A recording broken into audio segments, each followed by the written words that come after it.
standalone session. I'm glad I'm not alone. That's all good. My name's Sue Kerr, as it says on the board up there.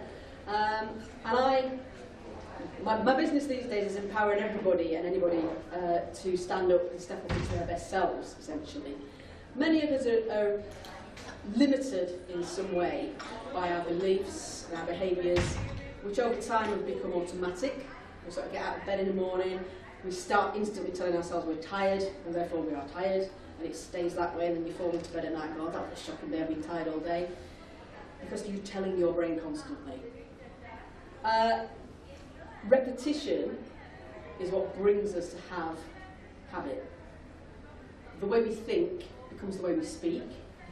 The way we speak becomes the way we act. The way we act, ultimately, when you combine them with all the above, becomes what we believe about ourselves, largely, and about the people, for that matter.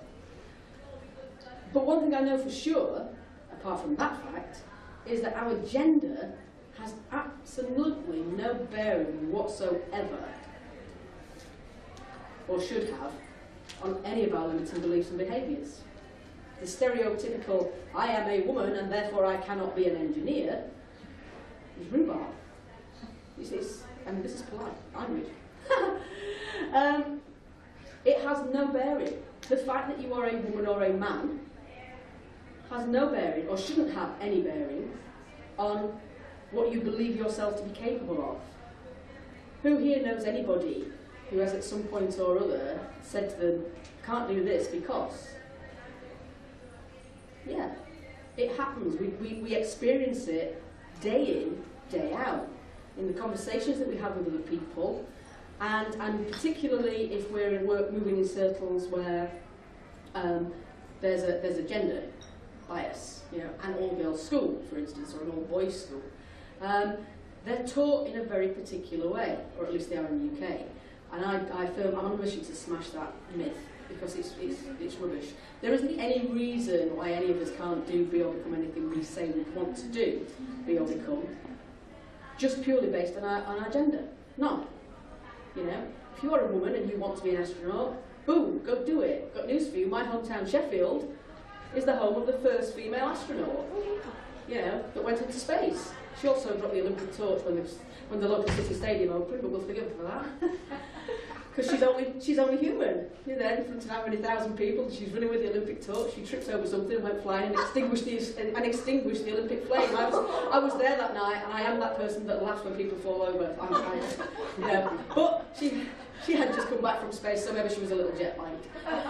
But the fact that she went to space in the first instance caused an enormous amount of publicity, because she was a woman.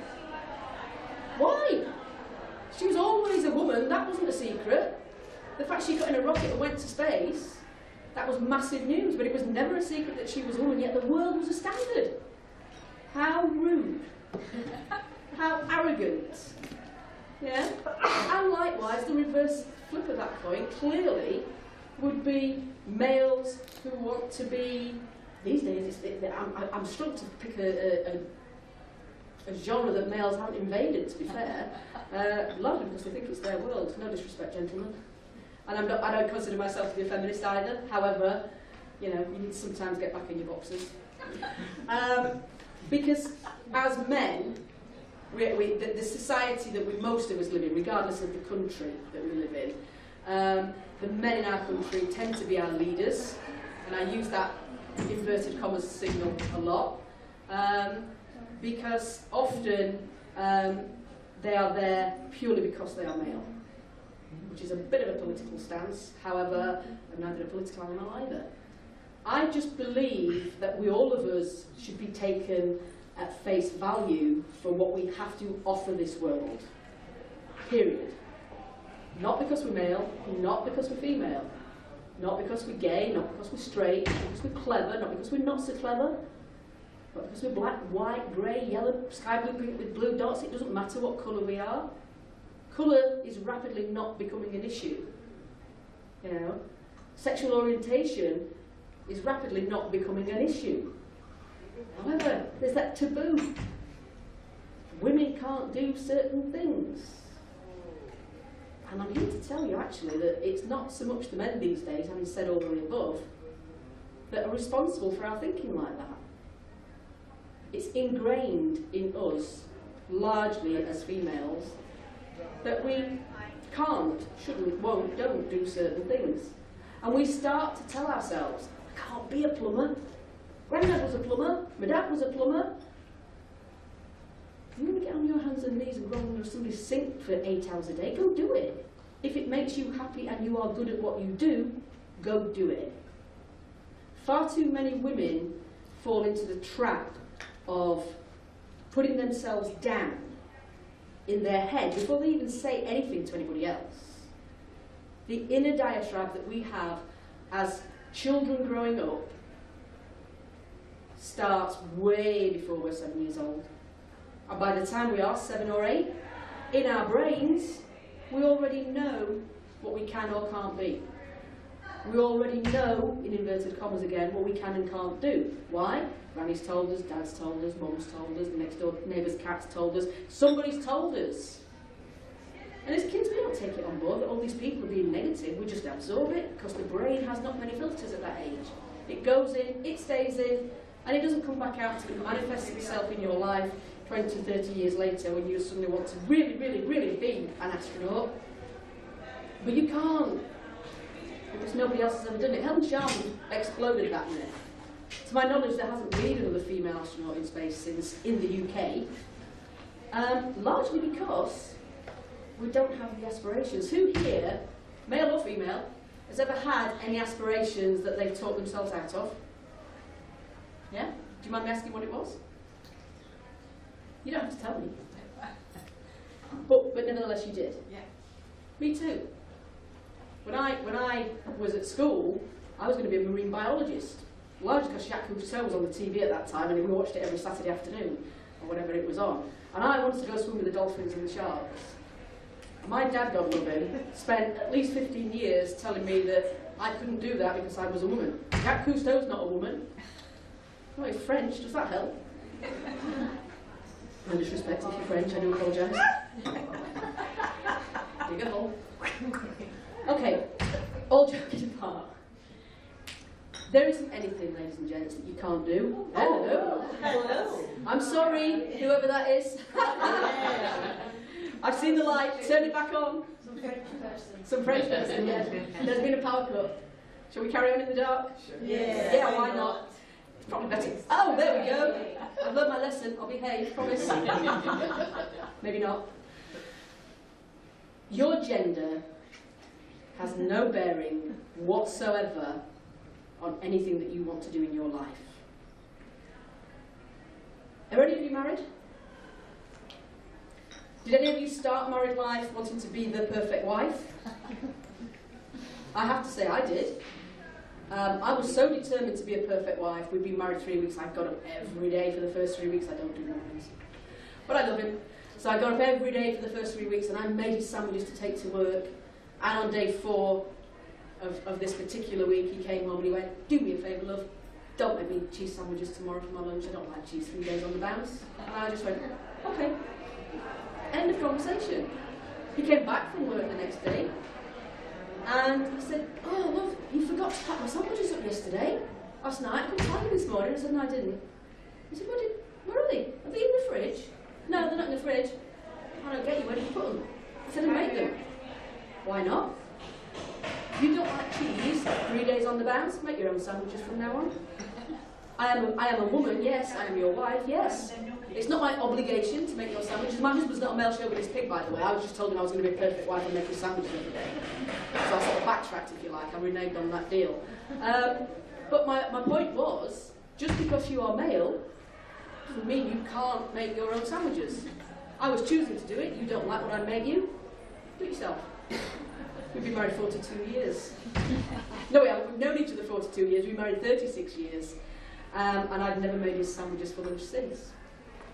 But by the same token, he's now a better cook than I am. He does my ironing. He does the laundry. He'd make somebody a lovely wife, but I'm not going to let him go. But the point is, he grew up in a generation where men did certain things. You know, my mother-in-law, who I love dearly, said to me one day, "God, why not? She went, he doesn't like sprouts. And my husband stood behind his mother going, like, don't say anything. And I just went, Judy, got some news for you. Doesn't like them how you cook them. She looked at me and she went, okay. But Paul was mortified because as a man in Yorkshire at that time, you didn't upset your mother, especially his mother. And she was wonderful. There was no harm there, never any argument there. She was about this big. She weighed about 6 stone wet through. God bless her. And she terrified the living daylights of 4 strapping sons. But hi, sorry, Judy. Let there be light. The reason I told you that was for no other reason than to say that gender stereotyping in terms of what we can and can't do has been endemic for centuries. But the male bias aside, it's no longer their fault, I don't believe. It's our fault. We absorb their negativity towards what we are able or not otherwise to do. We take it on board and it becomes our inner diatribe, it becomes our mantra. And it's rubbish. It's absolute rubbish. The way you talk to yourself will dictate the way your life turns out. It's that simple. If you tell yourself long enough and often enough that you can't do something, that's exactly what will happen. The first time I came to India to work was 2017. I came on the back of a chance conversation with a lady who lives in Nova Scotia, whom I've never met. She invited me to be a guest on her podcast, which I did. Off air, I mentioned to her that in 2017, I was going to go to India. That was one of my goals. How are you going to get there? She asked me, I don't know. I'm just going to go. That's where I'm going to go. I made money, I got a job at that point, blah, blah, blah. She emailed me in October 2016 and said, do you still want to go to India? And I'd already spent then 18 months telling anybody who listened that I was coming here in April 2017, I think in that time. October 2016, this email pops up and I just looked at it and I just went, bump, bump, bump, 3 letters, yes, sent it. I didn't even read it. I didn't even read it. And then I went back and opened it up and it was an invitation to come and speak here. I had no clue how I was going to get here, but I booked a Skyscanner flight alert, you know, Manchester to Delhi, thank you very much. I'd connected already with an Indian friend, but I'd spoken with somewhere else. We became friends, so we arranged to share a room, so that's half the room cost. I wrote a parallel that they adopted here that year, so they waived my conference fees. I managed to book a flight for £372 only, return. And when I came home on the last day of conference, my flight was delayed to the degree that I was 10 hours late home to my front door, and KLM sent me a refund for £600. I made a £150 profit coming to India on the back of a chance conversation that I had, because I believed somehow that I would come here. Because I had that conversation, there's a whole host of UK delegates here this year who I would never have met, who would never have been here, and I take no credit for them coming. They've got here all under their own steam. Had I not been a member of this wonderful organisation to invite them, they possibly would never have heard of it. Don't ever underestimate the power of your words, ladies and gents. I told myself long enough and often enough that I was coming to India. That the universe, whatever power or otherwise you believe, coincidence, hashtag no such thing as coincidence, whatever you believe, you will achieve as long as you think in the right manner. Your gender has no bearing on that, none. And if you think it does, come and see me, bend over and I'll kick your ass, because it's not true. In the nicest possible sense. I limited myself for far too long, and these days I walk around in a ridiculous purple suit, talking to anybody and everybody who will listen to me, because I'm passionate about empowering them to step up into their best selves. And I promise you, the fact that you are a woman or a man has no bearing on how much you can achieve in this life. The only limits that you have, any of you, are those inside your head. If they aren't there, you are by definition a limitless person, and by definition you will at some level be successful. Instead, you're all here, you're successful already. Are there any delegates in this room? Just delegates, as in nobody that speaks. Okay. Are you a delegate? Yeah, I guess so. I'm not speaking. Okay. How do you introduce yourself to people in the event? Your name and What do you say? Are you a speaker? No. What do you say? I just say hello. Okay. Most people go, I know, I'm just a delegate. Oh. I've had 6 conversations this week with people going, no, you are not just a delegate. You are a delegate. Period. Stop apologising for yourself. It's part of your inner diatribe. Next year, come back and be a speaker. You clearly can speak because we've just had a conversation. All right. Thank you, ladies and gentlemen. My name's Suka, and I empower you to step up into your best selves should you choose to do so. And I don't actually hate men. Thank you.